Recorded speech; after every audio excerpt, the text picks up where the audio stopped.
Hello. Welcome to the start of the big night in. So, as we said, we're just going to start with doing our end of year update, which is usually sort of a recap of 2023, and then talk a little bit about what you can expect in 2024 as well. So I've tried to go through sort of chronologically what it is that we achieved over the last year. I might miss things out here and there because most of it was based on what I could find on our Instagram and Facebook pages. But I was surprised really of how much we'd done that we'd always wanted to do and how much we'd achieved. That we've spent a long time now trying to get to this stage where we're at. We started 2023 with the first ever officer training session, which was kindly arranged by Kudrat, who had sorted out a location for all of the officers to be able to attend and be in one place over the weekend in the middle of the countryside near Bakewell. So we did sort of like a hike and all that kind of thing. We did a live stream where we were all very, very drunk playing Twister, but I don't think any of it worked because the internet was really bad where we were, because we were in the arse end of nowhere. But mainly we did a series of training sessions that we felt we had to do because we actually ended the previous year, 2022, by officially joining UCAF, which was a really big deal and something that I think we're all really proud of to be able to say. As UCAF sort of grows and grows, for us to be able to meet that kind of high standard speaks a lot about the effort that we put in to try and provide the best and safest experiences for yourselves. So, as I say, it was split into 3 sessions, which were done by myself, Dan, and Ewan.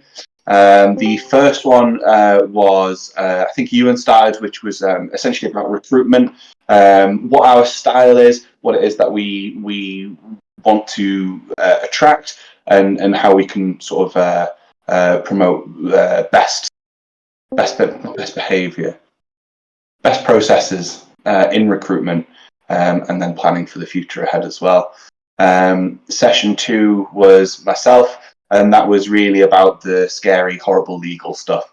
So we talked a lot about public liability, the responsibilities that we have to yourselves, to non-members, anyone who comes and plays at our events, but also a responsibility that we have to the history and to this little niche in the airsoft community that we've somehow managed to obtain a monopoly on, which is cool in itself.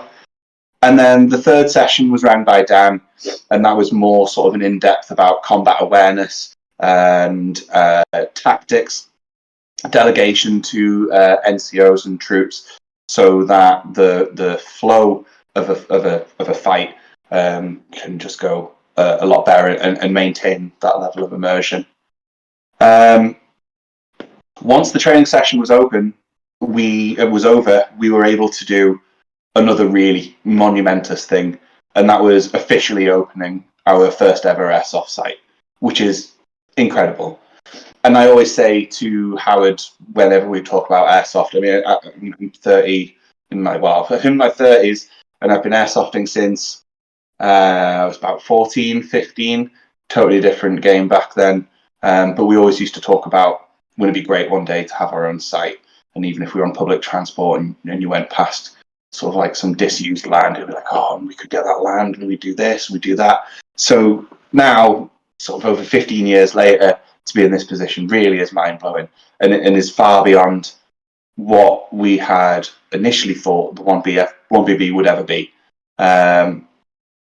So huge thanks to Lincolnshire Airsoft Club, huge thanks to John Crust, and huge thanks to all of our members as well. Anyone who took part in anything to do with the site, whether it was build weekends, donations. I specifically remember donations to get in sandbags and to get in fuel for the digger, so that we could have the bare canvas set and ready by having those trenches dug, and then the work of the more complicated work of, okay, so how's this going to work there, and how can we decorate that with set dressing to be more immersive, all of that which followed. And now we're in a position where we have the UK's only dedicated World War I themed airsoft site, which is crazy to be able to say.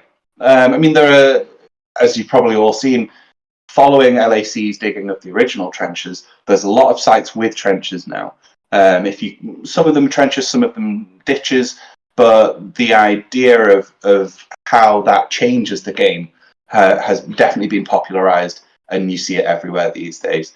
But I don't think anyone has anything quite like ours. And as I say, for it to be dedicated to the theme is a huge deal, and never seen before, as far as I'm aware. Certainly not in Airsoft. It's been a huge boost in our reputation, nationally and internationally. I know that sort of the recognition that we've had off the back of it has been huge.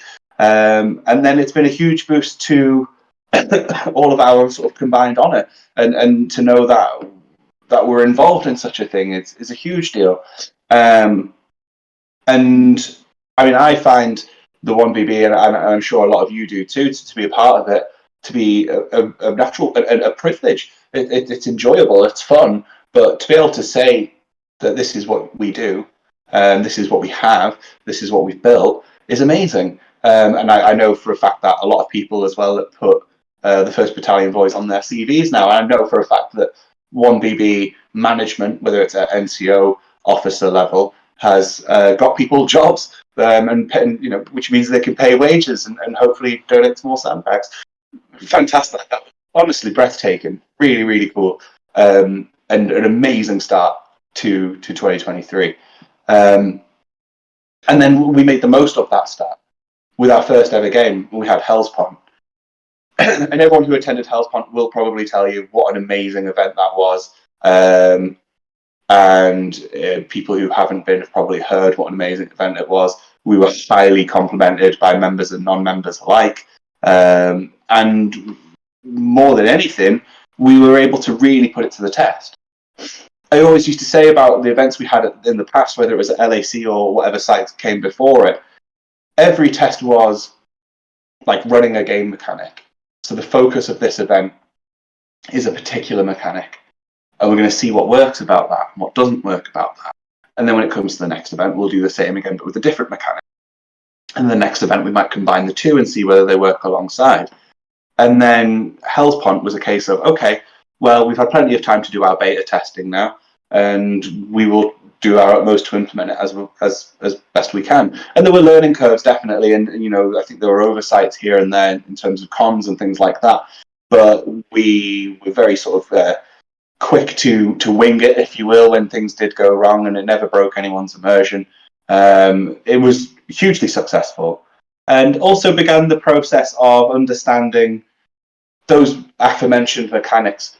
Understanding, okay, so previously this is what worked, this is what didn't work, but then how do they work in a trench warfare setting?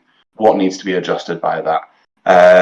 And then to have our site and have this opportunity to be able to amend things or tweak things here and there so that it flows better for the next event is fantastic. It's only onwards and upwards from there. The next thing we did after Hell's Pond was Farm Fest, the first Farm Fest. And all of you who attended that, I'm sure you will recall how incredibly warm it was at times, how incredibly windy it was at times, but also how impressed the public were and how engaged they were. And again, we put everyone to their best capabilities. We had anyone who's in a reenactment group were really sort of heading up how the display tables in the entrance tent were going to look. We had Matthew doing the actual tours, something that he did as a career at the time as well. Again, people were really, really impressed. And we think we made a lot of friends that day as well. I think we left an impression on not just the local community, but the Lincoln community. And we certainly left an impression on LAC, who, as a result of how well we did, donated that tent to us free of charge. And those tents aren't cheap. It's a huge honour. And it really was sort of a realization that things weren't just going well, but they were going really well. And starting to get that recognition was just so humbling, certainly for myself anyway.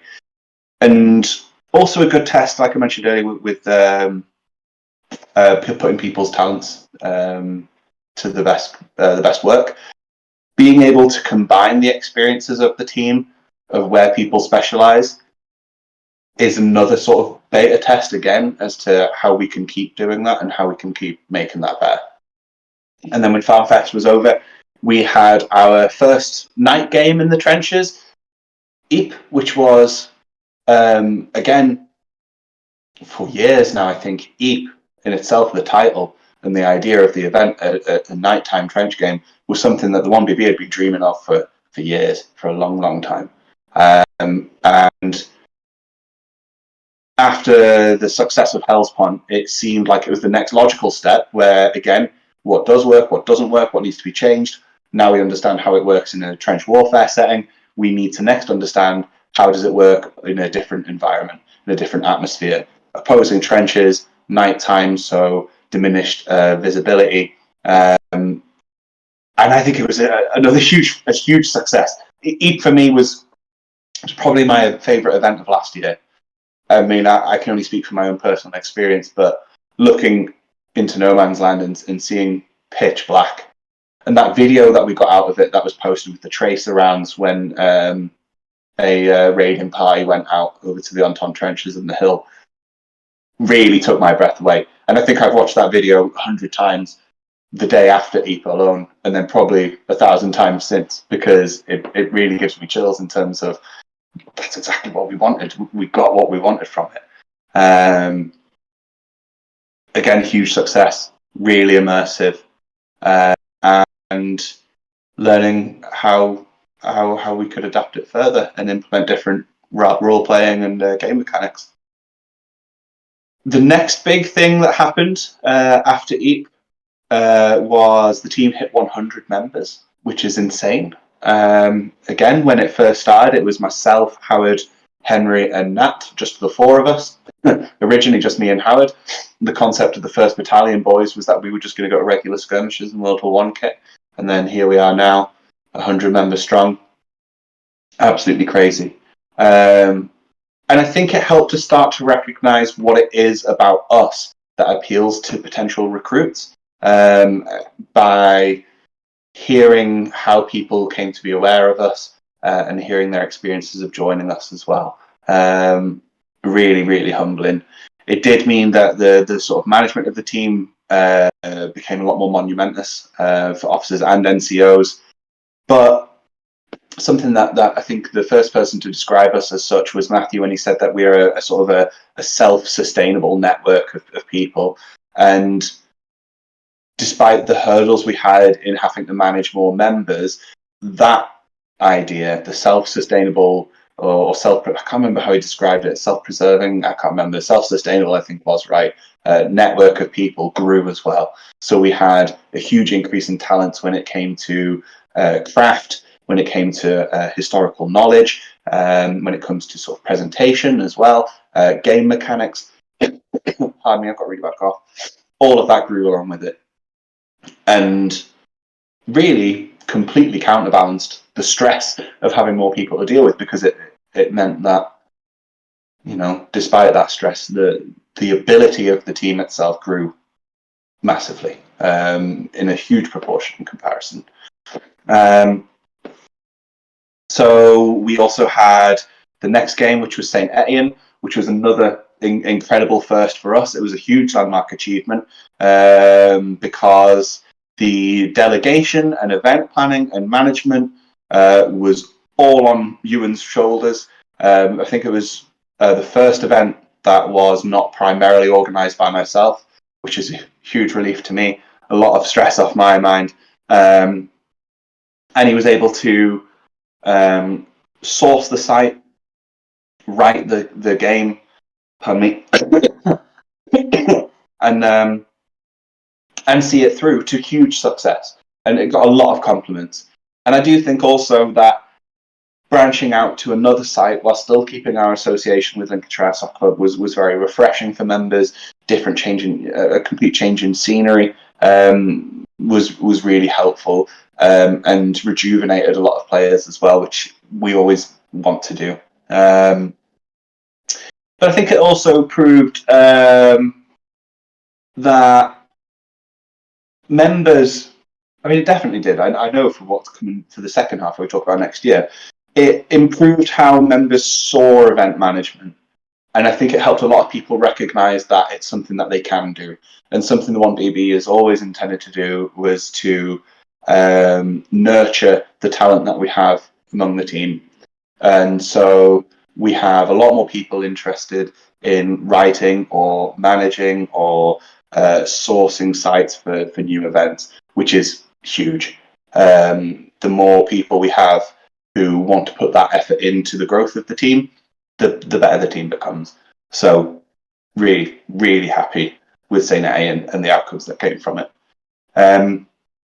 We've also, I was going to say, improved relations with Hugh Barry, Huff Barry, I don't know, the Battery in Hartlepool, but certainly sustained it and impressed them from the conversations I've had. The continuing relation we have with them is really important for us because it provides us with another outlet for what it is we're trying to achieve as a team. In terms of the historical aspect and the remembrance aspect of it. Our sort of natural good nature and good reputation mean that they are happy to have us and find us pleasant to work with. We did. I think that there was the Christmas one, which unfortunately I missed, but that looked amazing. And before that, there was also, I think there's probably going to be one that I missed, but before the Christmas one, there was one that I did attend, which was the Remembrance Day one, which is a huge honour. And something I never thought we'd be not trusted enough, but well known enough to be asked to do.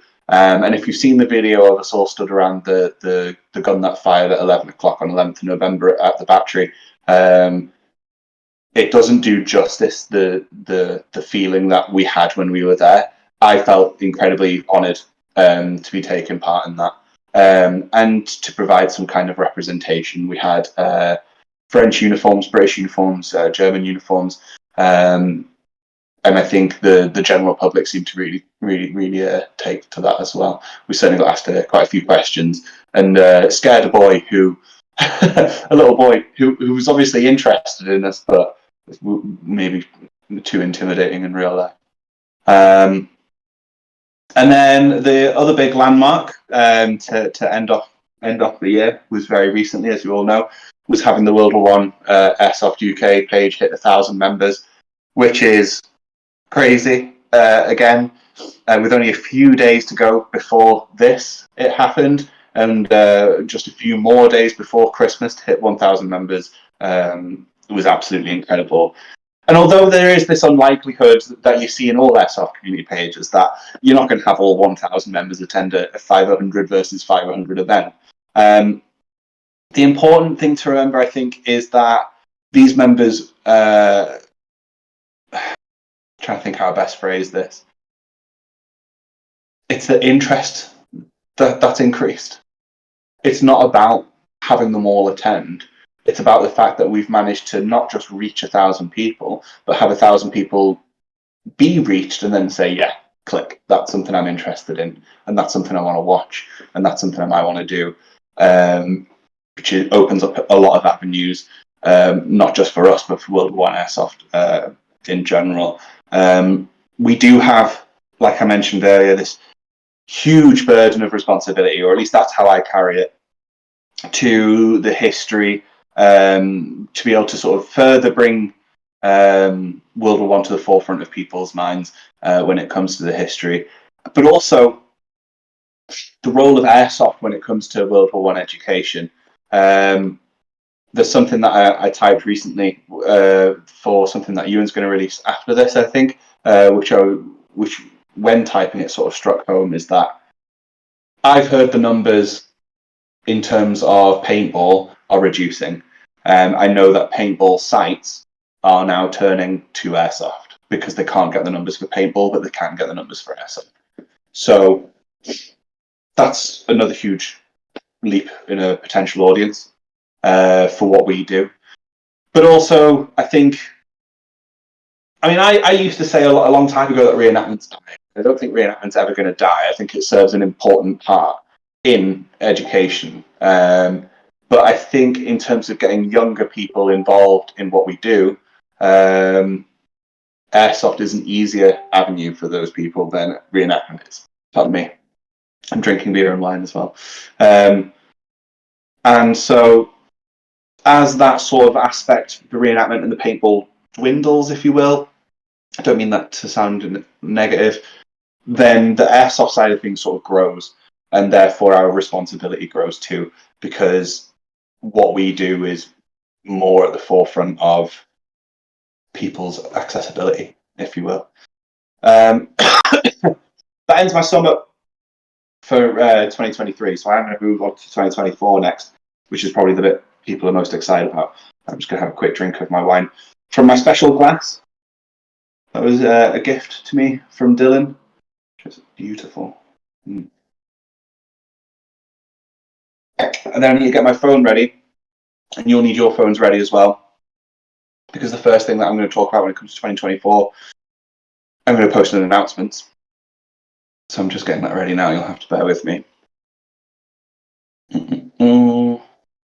Okay.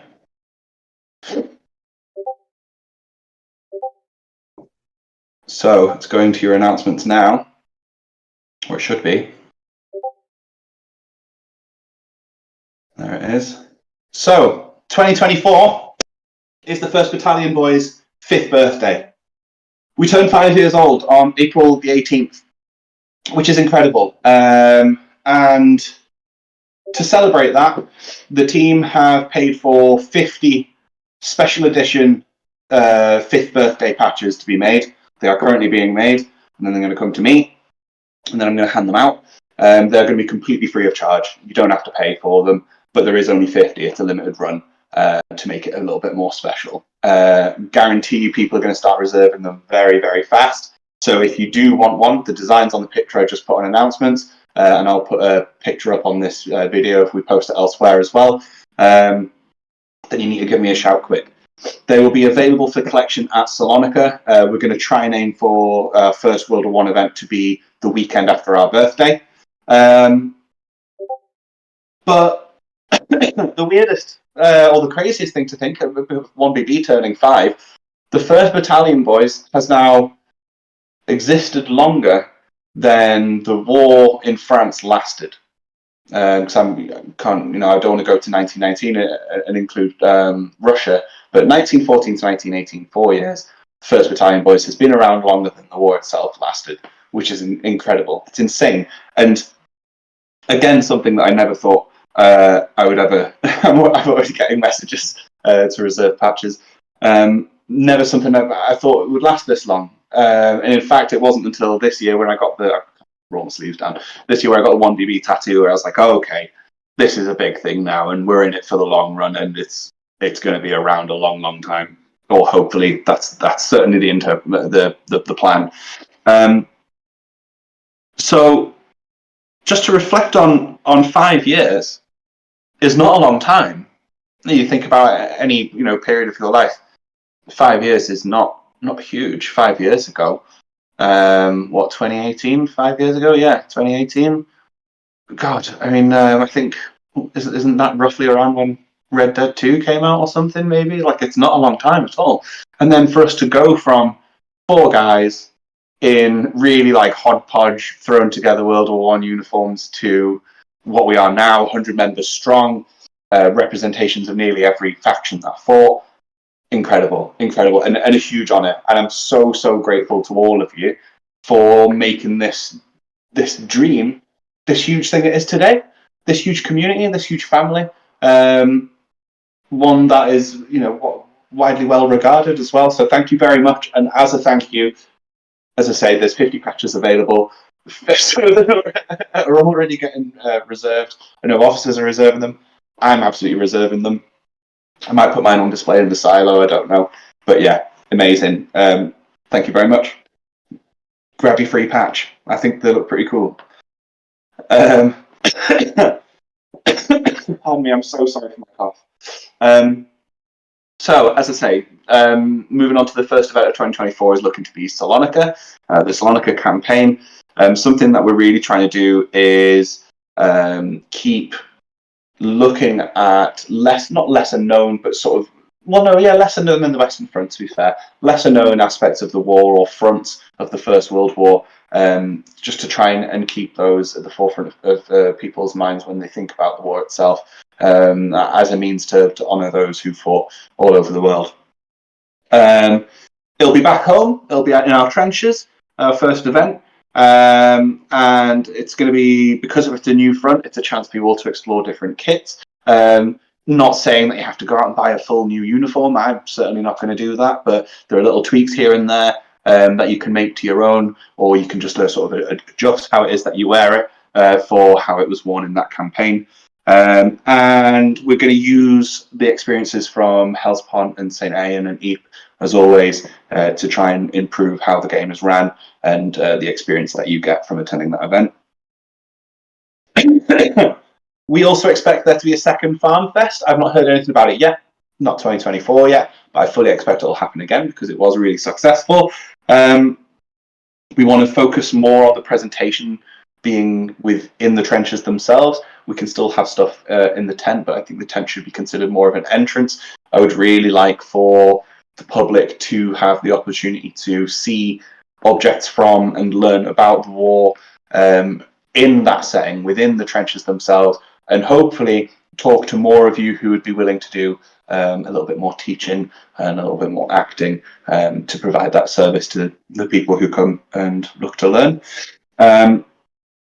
So yeah, more in depth in terms of the history we're showing as well would be ideal. Another big one for 2024 is the return of In Country 71. We're coming back to the Vietnam War for another event. Certainly the first event we did in the Vietnam War was a huge success. People really, really loved it. And who are we to say no? It's really enjoyable. It's a change of pace to what we usually do in terms of the weapons that we're using or the toys that we're using. And on the back of the Vietnam Games last year, the owner of LAC's big site really likes us. They like what we do. And obviously the media that comes out of what we do is pretty fucking cool, isn't it? Sorry, Collingwood sent me a picture and I just had to stop to check if it was important, but it is requesting a patch. So we want to make the most out of the fact that they love us at Big Site by hosting more events there. It's going to be a day game. Going to go back to day game for In Country. And we just want it to be bigger and better than the previous two if we can. It's going to further develop with potentially a twist in terms of the first Jungle Rat story, and we are also hoping to widen how much of the site that we use, so that it mixes it up a little bit and also gives us more land to cover. And again, we're going to increase the use of previously successful scripted events in RP. One of the hallmarks of the first game was the comms, how radios worked, kept everything immersive in that the vast majority of you didn't really know what was going on, but everything was planned. The way you were going, what you were walking into or walking out of, and what was going to happen next was all scripted, but you were not to know. There was no way you could have known. And it worked. You know, the one thing that I always say, I think when new Josh asked about sort of winning games and stuff like that, it's not about winning, it's about the experience, and that's what we aim to put on for you. So that's one event for the big site. The second event for the big site, and another huge landmark in what we're looking to achieve, is Mons to the Marne, which is big site again, 1914 setting, something we've never done before. So that's a totally different type of World War I combat, huge open spaces. It's also going to be on the 110th anniversary of the First World War beginning. 110 years since 1914. In 2024, we're going to have a 1914 event in commemoration of that. Going back to what I said earlier about how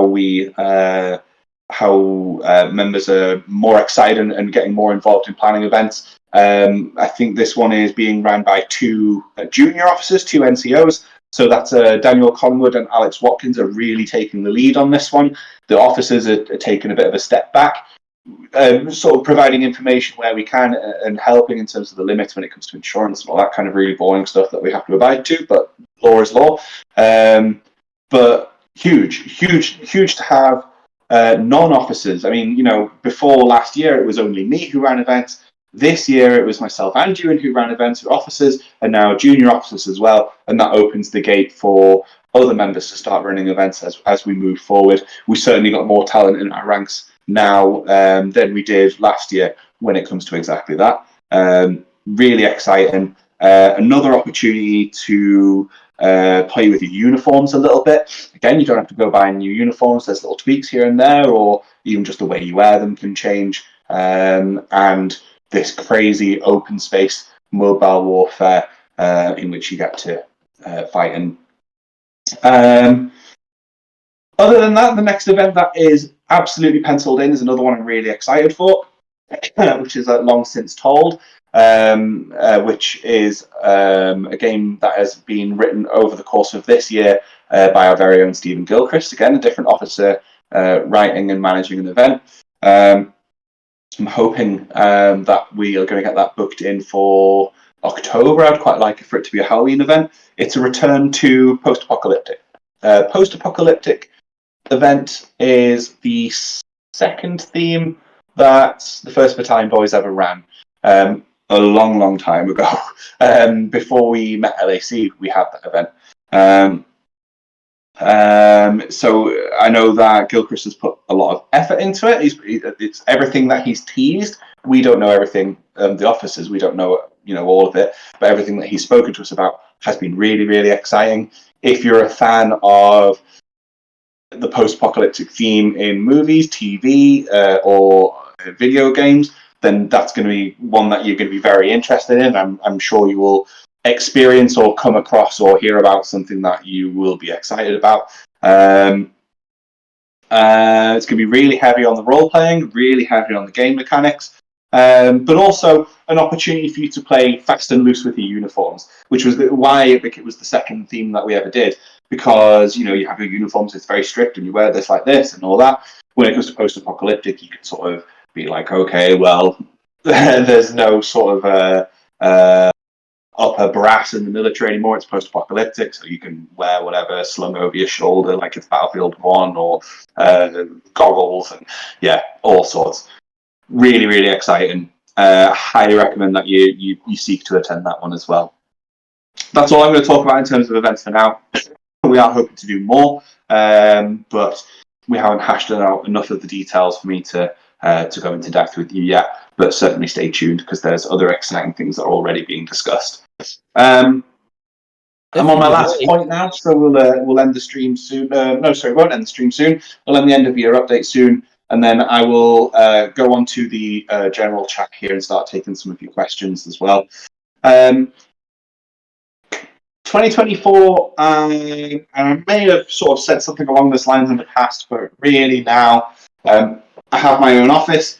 It's going to be a huge focus for me in 2024 is revamping a lot of the stuff, revamping delegations, how the NCOs operate, how management of the team operates. I want to try, if I can, to bring in the 1-year insurance waiver for members only, sign it for the year, and you're good for events of that year. NCOs have certainly proven themselves capable and are bursting to take on more responsibilities, so we're absolutely going to look into that. Officers are going to delve into the finer management of the team and try and refocus on that. Game mechanics, regulations, in-game roles, all of these things are going to become primary focus once again. It's not a case that we rested on our laurels, but we got our site. And so all the things that we'd worked on developing before, the focus was implementing them. We've had a year of that now. We know what works, we know what doesn't work, we know what could work better. And 2024 is going to be the year where we then develop that so much more, implement new things, or adjust those things that needed to be adjusted. It should be really exciting. In the last month or so, a lot of this stuff's already been discussed by officers and NCOs, and that's the time for action, and it's really exciting. And again, the main focus is just providing a better experience for yourselves.